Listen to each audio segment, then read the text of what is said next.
guest is one of the top box office stars in the world today. Movies like Mad Max, Lethal Weapon, Hamlet, and now his new film, Man Without a Face. Need I say more? It's Mel Gibson.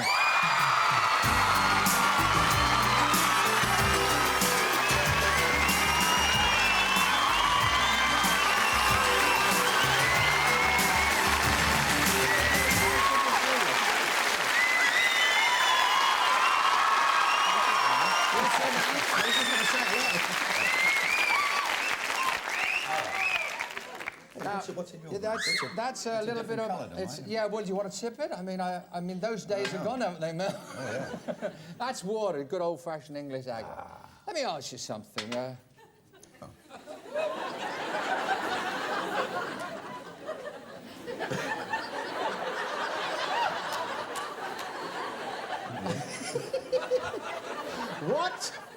What do you look like first thing in the morning?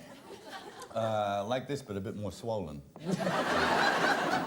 Well, you do scrub up well, you really do. I try. I, you know, brush my teeth and, you know, or comb my teeth and, you know, brush my hair or something. I get the feeling that you don't take yourself too seriously. I try not to.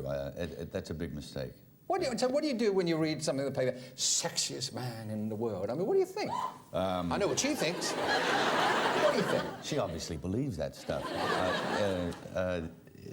Well, what can you think? I mean, what would you think if somebody put that in the paper about you? I'd say, yeah. But then I lie a lot. What does your wife think about it? She thinks it's... She takes it... she laughs. Sorry. She laughs. I nipped out just before we did this interview with you into the crowd, and I guess you get asked the same questions time and time again. And there's a couple of people in here. Be careful of Chrissy. Okay, which one is that? Just be careful. Oh, I see. That's cuddly Chrissy over there. And I think you need a running start. She said she'd catch you. I might let her. Now, there's another guy called Damien who's... Damien is worried about you and goldfish. He wants to know... Well, he's not going to catch me. No. I think he'd be comfortable with the goldfish, actually. Do you have a goldfish, was the question he wanted to know. Yes, he was delicious. Let's talk about the new movie. All right? It's called Man Without a Face. What's it about? I mean, I've got an idea, but just fill us in. It's a story about a man who's disfigured by... He was disfigured in an accident and have his face is kind of burned off. And it's kind of a light film, but it's sad and funny. It's a story about... I suppose if you could sum it up in one word, it's about tolerance. In that, it's got a lot of sensitivity about it. I mean, I guess you must take some of the credit as a director, but it's natural there with that kid, isn't it? He is exceptional. I looked at hundreds of young lads when I was casting the thing, and he just stood out. He is unusually gifted for someone so young. He has a good grasp of life and understanding of acting. Yeah, it seemed to be something that he wasn't really working. Something that's coming natural. Yeah. How are the fans going to react to this? Is not dare I say, pretty boy. This is not the handsome hunk anymore. I mean, we didn't see the full disfigurement there because you're in the shadows. How are they going to react, the fans? Do you think they're going to say, yeah, good, this is Mel going for something else? Or? Well, I don't know. I think about 2/3 of the way through the film, the boy has a line, and he says, you know, I don't even see your scars anymore.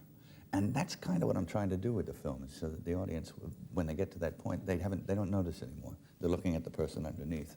So that can happen, fun enough, in a different way on stage. I remember going to see Sammy Davis, who... one of the great talents of the world, wasn't, he wouldn't say, I didn't look like Errol Flynn, but at the end of an hour and a half of Sammy, suddenly he was 6 foot tall and he was just a good-looking guy. Yeah. Now then, I always thought you were Australian. I thought you were an Aussie, mate. So did I. Jesus. Hey, hell, mate, you were born in or around New York, weren't you?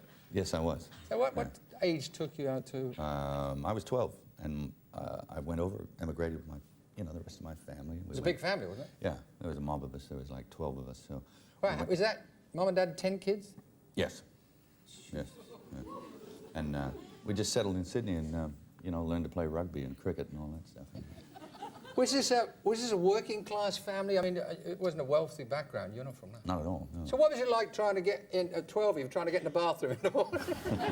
It's a bit of a problem, I see, mate. It was tricky. Luckily, we had two. But yeah, there were schedules, but one gets used to living with a lot of people. Someone asked me, boy, what was that like? And well, the answer is I simply didn't know anything else, so it didn't seem unusual. Yeah, you don't have to adjust. It's just there. You got a large family yourself. Yeah, I got 6. Yeah, 6. That was another question for the crowd. Are there going to be any more? And you have 6 children, so yeah. And boys, girls, I think. One daughter. She's the oldest, and then 5 boys. 5 sons. Yeah, I got a basketball team. Huh? But could end up with a football team if you don't care. Will you all be together at Christmas? Oh yes. Where would that be, America or Australia? Somewhere over on the North American continent. I'm not sure yet. I might travel up north to the snow or something. What about Australia? I mean, that's the ideal place, as far as I'm concerned, to be there for a summer because the weather's brilliant. Oh, and yeah. you've got a ranch there, haven't you? Yes, I do. Yeah, I raise cattle. Somebody asked me before, will you lasso them? I said, well, no, you don't. Could you do it? Could you lasso, or what do you call it? I don't think I can. I've never tried it, and I don't have any reason to do it. Well, someone's got to look out for your cattle out there. Who's doing it? You got real cowboys out there? Oh, well, I do it, but I don't use a lasso. I've done it, you do it for motorcycles and you lead them. Motorcycles? You could start a stampede with one of those things, couldn't you? You could, but these cattle are used to it. You know, you introduce them, you show them a film when they come to the place. You know? This is a motorcycle, this is what it's saying to you. Right, before you were married, you had a reputation as, well, we call it Jack the Lad. Bit of Jack the Lad. Yeah, is that, oh, I've heard that, yeah. That rings a bell, is it? I mean, did you turn up at the Mad Max audition unshaven with a black eye from a wild night the night before? Yeah, it was worse than that. We want to hear, don't we? Yeah, tell me. You want to hear? Well, I probably said something to the wrong people. It resulted in I was at a party where I knew a couple of people, but not all of them. It was like a rugby party. Did you go into a fight? With the team, yeah. And I came out the worst for it, but I survived. I actually got the part because I looked so hideous. Well, that's right. They said that was kind of what we were looking for, someone who's fearless and whatever. Fearless? Ooh. Someone that's stupid, you mean? Do you ever look back at those days and think, was that me doing that? Was that somebody else? Did I behave like that? Well, you do. And you think to yourself, what a waste of time. Especially now, you know, you think, what was I doing? I could have been doing something else then. But everyone does that. I mean, the past usually includes a great deal of regret. That's what the film's about, funnily enough. It's a long way from Lethal Weapon to Hamlet. Yeah. Right? What is it, Mel, about Hamlet that actors run? Is it snobbery? Is it Shakespeare? Is it a challenge? It's, what's the word? What is it? Masochistic? Masochism. Yeah, I think there's a tinge of masochism there, because it's really kind of an unsolvable puzzle. You can only catch pieces of it at a time. It's so complex that I just took the easy way out in the end. But a lot of people, though, went to see that wouldn't normally go to see Shakespeare. Was that in the back of your head that you might? I mean, you're not trying to change the world. I understand that, but did you think, well, they might see Mel in a different light? I mean, because I guess like a lot of beautiful actresses. Bo Derek was always complaining and saying that no one ever takes her seriously. I mean, you know you're a good-looking guy. Did you think, I'm deeper than this, I can act? Well, I got trained and everything, and I figured I had a couple of tricks up my sleeve. And if you don't... You surprise a lot of people. If you don't stick around very long, I think, and as your testament, you see. But... Sounds like rain. It sounds like rain, doesn't it? What's next, then? I was just about to say something terribly crude, but I changed my mind. What's next for you? I mean, I hear rumours that you're going to do something for Spielberg, and I don't know whether I should ask you this, but on television... I was going to clean his garage out for him. Well, when you finish cleaning his garage out, someone said you're going to do a movie and you're going to put on a frock. Is there any... Put on a frock? Yeah, well, that's that. On television just last week, one of our eminent critics said that the rumour was you were going to do a movie and wear a frock in this movie. I can't imagine you doing that. Gee, I may put on a frock, but I'm certainly not doing it on television.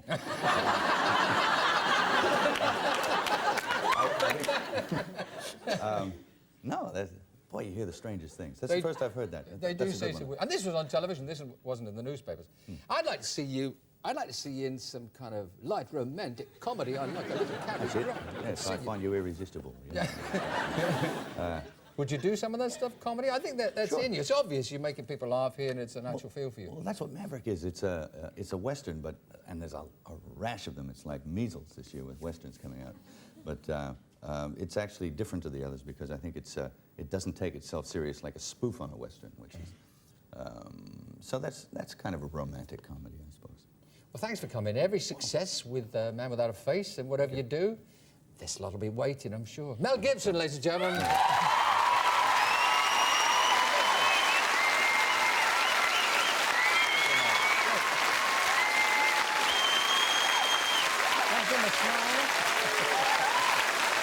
Be right back. Don't go away.